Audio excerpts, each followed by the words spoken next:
Le président malien, le général Assimi Goïta, a affirmé cette semaine que les attaques terroristes coordonnées ayant visé plusieurs localités du pays s'inscrivent dans un vaste plan de déstabilisation soutenu par des sponsors internes et externes, tout en saluant la riposte des forces armées et en rendant hommage au ministre de la Défense décédé, le général Sadio Camara. Dans une adresse à la nation prononcée depuis le palais de Koulouba, le président malien, le général Assimi Goïta, a assuré que la situation sécuritaire est désormais maîtrisée après les attaques terroristes complexes et simultanées survenues le 25 avril contre Bamako, Kati, Konna, Mopti, Gao et Kidal.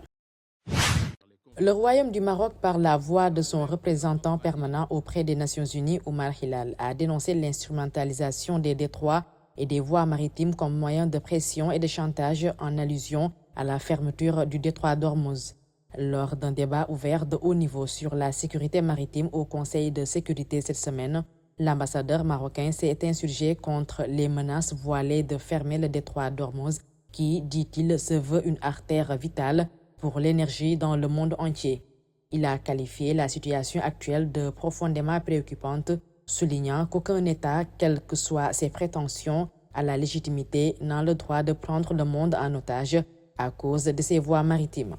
Plusieurs personnes sont portées disparues et présumées mortes après le chavirement d'une pirogue transportant environ 40 passagers sur la rivière Ngouze dans le district de Kagadi. Dans un communiqué publié cette semaine, la police ougandaise a indiqué avoir lancé des opérations de secours. Un seul survivant a été retrouvé, identifié comme Biarouanga Toumayez, 27 ans, originaire du village de Kayalini. Selon les premières estimations, la surcharge de l'embarcation, la navigation de nuit et l'état du bateau pourraient être à l'origine de l'accident.